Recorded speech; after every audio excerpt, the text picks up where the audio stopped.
Do you want to hide all or any particular Facebook post from specific person or a group of people without blocking or unfriending them? You got two ways for that.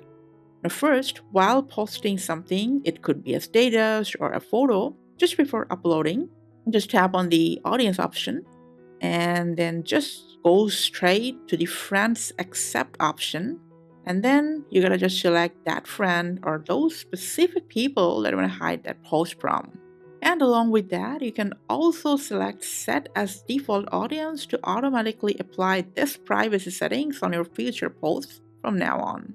But what about any previous posts that I've already shared and now I want to hide it from that person?